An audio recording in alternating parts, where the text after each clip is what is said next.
ओं जथग्निर्दाहिका शक्तिः रामकृष्णे स्थिता हिया सर्वविद्यास्वरूपां तं शारदं প্রণমাম্যহম। শ্রী শ্রী ঠাকুর, মা ও স্বামীজির চরণে আভূমি লুণ্ঠিত প্রণাম জানাই। আমরা পাঠ করব শ্রী শ্রী মায়ের কথা থেকে। 18ই শ্রাবণ 1318। আজ সকালে কিছু জিনিসপত্র নিয়ে দীক্ষা নেবার আকাঙ্ক্ষায় গেলুম।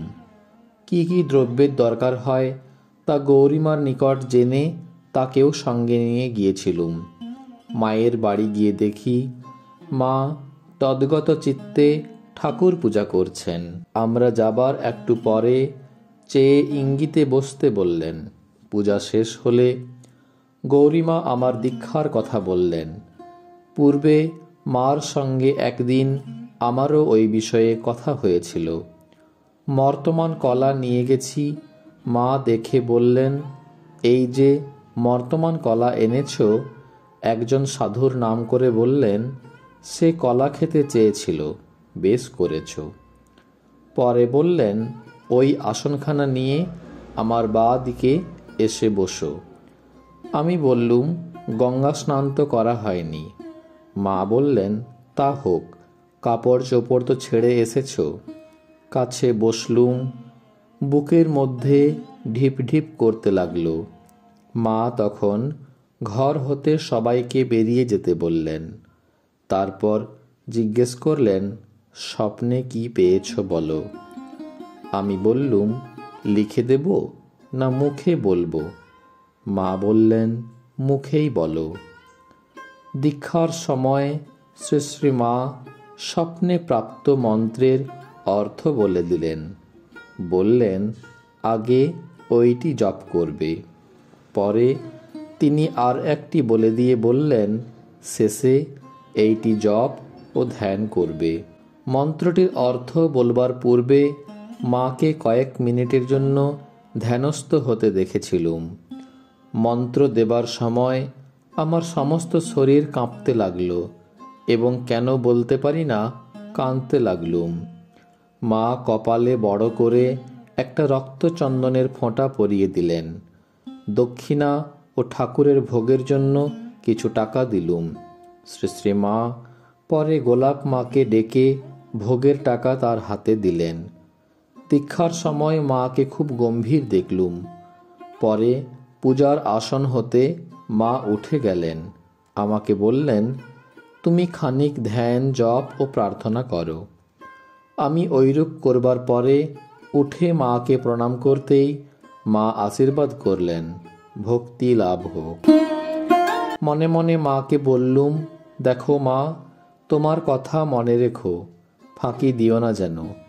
শ্রী শ্রী মা এইবার গঙ্গা স্নানে যাবেন, গোলাপ মা সঙ্গে। আমিও মায়ের কাপড় গামছা নিয়ে সঙ্গে গেলুম। স্নানের জন্য মা গঙ্গায় নেমেছেন। এমন সময় অল্প অল্প বৃষ্টি আরম্ভ হলো। স্নান করে উঠে ঘাটের পাণ্ডা ব্রাহ্মণকে একটি কলা, একটি আম ও একটি পয়সা দিয়ে মা বললেন, ফল আমি দিলুম বটে, কিন্তু দানের ফল তোমার। হায়, পাণ্ডা ঠাকুর জানে না কার হাতের দান আজ পেলে। আর কত বড় কথা শুনলে। কোটি কামনায় জড়িত মানুষ আমরা, ওই দেববাণীর মর্ম কি বুঝব। আমার কাছ থেকে কাপড়খানি নিয়ে পরে ভিজে কাপড়খানি আমার হাতে দিয়ে মা বললেন, চলো। গোলাপ মা আগে, মা মাঝে, আমি পেছনে চললুম। ছোট একটি ঘটিতে গঙ্গাজল নিয়ে মা রাস্তার ধারে প্রতি বটবৃক্ষে জল দিয়ে প্রণাম করে যেতে লাগলেন। মা তখন রাজার ঘাটে স্নান করতেন, কারণ নতুন ঘাট অর্থাৎ দুর্গাচরণ মুখার্জির ঘাট তখনও হয়নি। গোলাপ মা ছোট একটি ঘড়ায় গঙ্গাজল নিয়ে এসেছিলেন। বাড়িতে ফিরে উহা ঠাকুর ঘরে রাখতে গেলেন। নিচের কলতলায় চৌবাচ্চার কাছে একটা ঘটিতে জল ছিল। মা তাই দিয়ে পা ধুয়ে আমায় বললেন, কাদা লেগেছে, ধুয়ে এসো। আমি জল খুঁজছি দেখে বললেন, ওই ঘটির জলে ধোও না।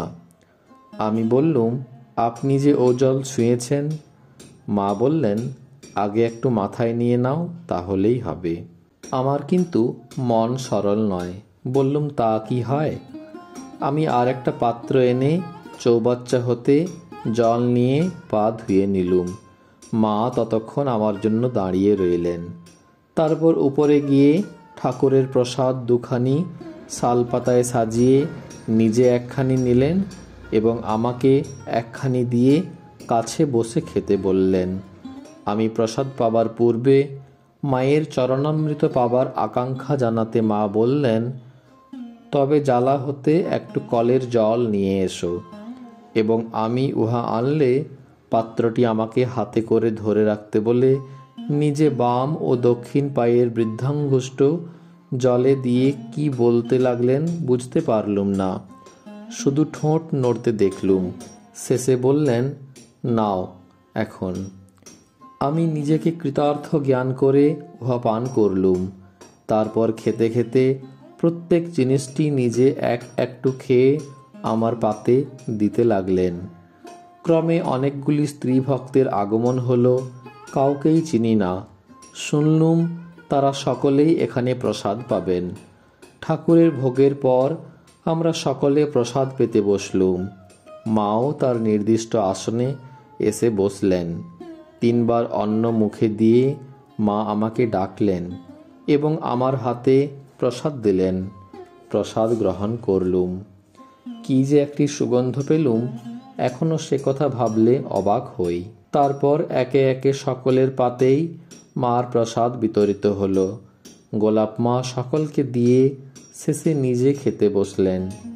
মা এইবার খুব হাসি খুশি গল্প সল্প করতে করতে খেতে লাগলেন। তাই দেখে আমি হাঁপ ছেড়ে বাঁচলুম। দীক্ষার সময় হতে এতক্ষণ পর্যন্ত তাকে যেন আর এক মা মনে হচ্ছিল। সে কি গম্ভীর, অন্তর্মুখী, নিগ্রহানুগ্রহ সমর্থা দেবী মূর্তি। ভয়ে জড়সড় হয়েছিলুম। পরে কত লোককে দীক্ষা দিতে দেখেছি, 2-4 মিনিটেই হয়ে গেছে, কিন্তু সেরূপ গম্ভীর ভাব তার আর কখনো দেখিনি। কতজনকে হাসতে হাসতে দাঁড়িয়ে বা বসে দীক্ষা দিয়েছেন। তারা খুশি হয়ে তখনই তৃপ্ত হয়ে চলে গেছে। কৌতূহলাক্রান্ত হয়ে কাউকে বা জিজ্ঞাসাই করে ফেলেছি, দীক্ষার সময় মায়ের কেমন রূপ দেখলেন? একটি বিধবা স্ত্রী ভক্ত আমার ওই প্রশ্নে বলেছিলেন, এই এমনি। আমি পূর্বে কুলগুরুর কাছে দীক্ষা নিয়েছিলুম, পরে মায়ের কথা শুনে এখানে দীক্ষা নিতে এসেছি। পূর্বে কুলগুরু যেটি দিয়েছেন, মা আমাকে সেটি রোজ প্রথমে 10 বার জপ করে নিতে বললেন। পরে নিজে যেটি দিয়েছেন সেটি দিয়ে ঠাকুরকে দেখিয়ে বললেন, উনি গুরু, অন্য এক মূর্তি দেখিয়ে, আর ইনি ইষ্ট। আর এই বলে প্রার্থনা করতে বললেন যে ঠাকুর, আমার পূর্বজন্মের ইহজন্মের কুকর্মের ভার তুমি নাও, ইত্যাদি। আমার কি হয়েছে বলুন তো? যখনই জপ করতে বসি 1/2 ঘন্টার বেশি জপ করতে পারিনি। কে যেন ঠেলা দিয়ে তুলে দেয়। আপনাদের এমন হয়? ভাবি মার কাছে কত কথা বলি, কিছুই বলতে পারিনি। আপনারা তো বেশ মায়ের সঙ্গে কথা বলতে পারেন। মা কি আমাকে ফাঁকি দিলেন? আমি কিন্তু অত কথা জানতে চাইনি। স্ত্রী লোকটির প্রায় প্রৌঢ়াবস্থা, সরলভাবেই নিজেই বলে যাচ্ছেন। আমি বললুম, যা আপনার ইচ্ছা হবে মায়ের কাছে বলুন না, 2-4 দিন বলতে বলতে সহজ হয়ে আসবে। আমরাও প্রথম প্রথম অত কথা বলতে পারিনি। এখনো এক এক সময় এমন গম্ভীর ভাব ধারণ করেন, কাছেই এগোনো যায় না। বেলা পড়ে আসতে সমাগত ভক্ত মহিলাগণ শ্রী শ্রী মাকে প্রণাম করে একে একে বিদায় নিতে লাগলেন। কেহ বা আরতি দেখে যাবেন বললেন। শ্রী শ্রী মা কাপড় কেচে এসে ঠাকুরের বৈকালী ভোগ দিয়ে প্রত্যেককে প্রসাদ দিলেন। ক্রমে সন্ধ্যা হয়ে এলো। মা, রাধু, মাকু প্রভৃতিকে ঠাকুর ঘরে এসে জপ করতে বসতে বললেন।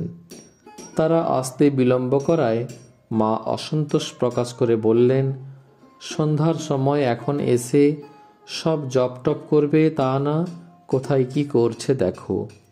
একটু পরে তারা এসে জপ করতে বসল। পূজনীয় গোলাপ মা, যোগিন মা প্রভৃতি এসে সন্ধ্যাকালে ভক্তি ভরে শ্রী শ্রী মায়ের পদধূলি গ্রহণ করলেন। মা তাদের মাথায় হাত দিয়ে আশীর্বাদ করলেন, কারো বা চিবুক স্পর্শ করে চুমো খেলেন, আবার হাত জোড় করে নমস্কারও করলেন।